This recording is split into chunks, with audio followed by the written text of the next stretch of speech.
Indonesia is the second largest country with the largest number of Muslims in the world.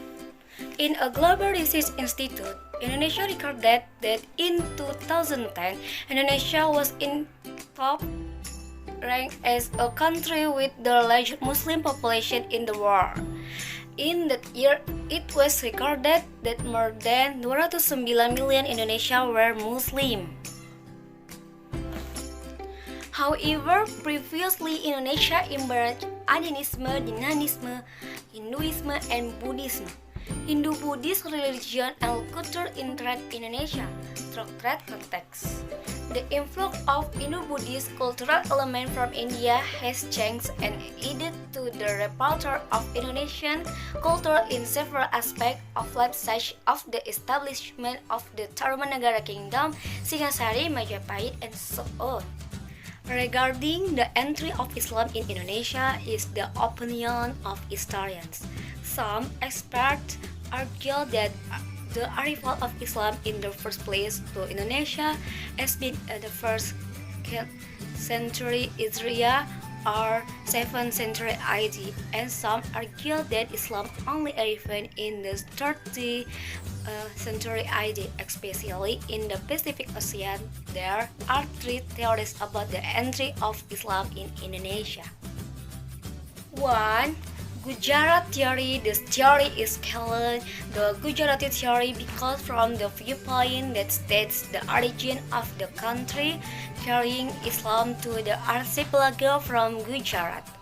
The foundation of this theory is not Horgrunge. In his book The Arabic at Netherlands are review the history the religious worldview.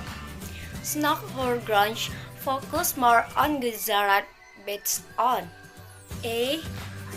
Facts that explain the role of the Arabs in spreading Islam to the archipelago. B. Indonesia-India trade relations have been going on for a long time. C. The oldest inscription about Islam found in Sumatra illustrate the relationship between Sumatra and Gujarat.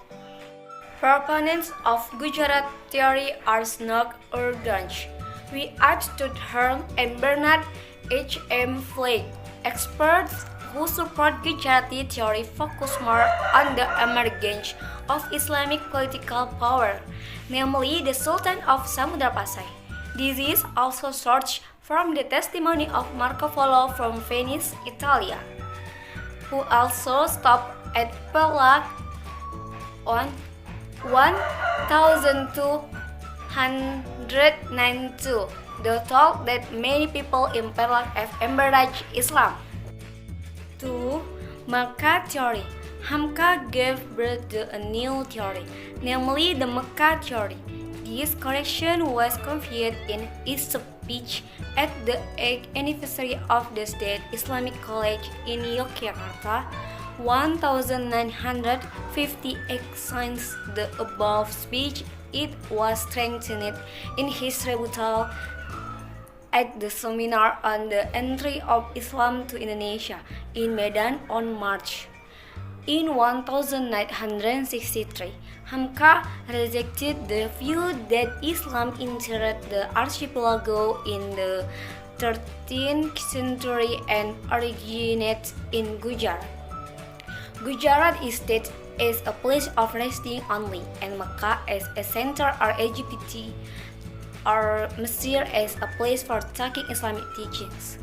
Hamka analysis differ from that of Western historians or Orientalists by adding to his observation about the problem of the Sufi school. The basis of his Makkah theory is as follows. A.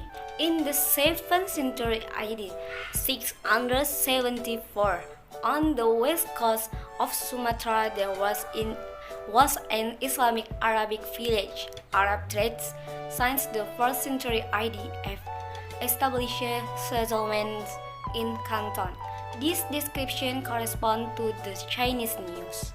B. Kerajaan Samudra Pasai addressed to the Safi school of thought, which originated from Mesir and Mecca.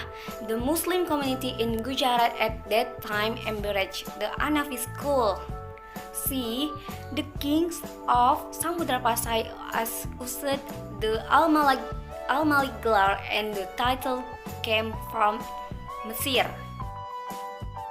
Proponents of this Makkah theory are Hamka, Fenlier, and Joy Arnold.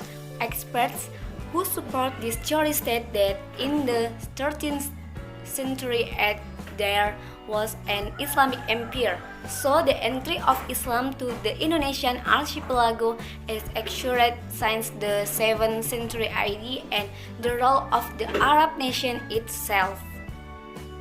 3. Persian theory. Persian theory argues that Islam entered the Indonesian archipelago in the 13th century AD and its carrier came from Persia or Iran. The basis for this Persian theory is the similarity between Persian Islamic tradition and Indonesian Islam, namely as follows. A. The 10th anniversary of Muharram or Ashura regarding the death of Hassan and Hussein, the grandson of the Prophet Muhammad, which is very planted by the Shia Islam of Iran. B. The similarity of the Sufi teaching adopted by citizens with the Iranian Sheikh, namely Al-Azads. C.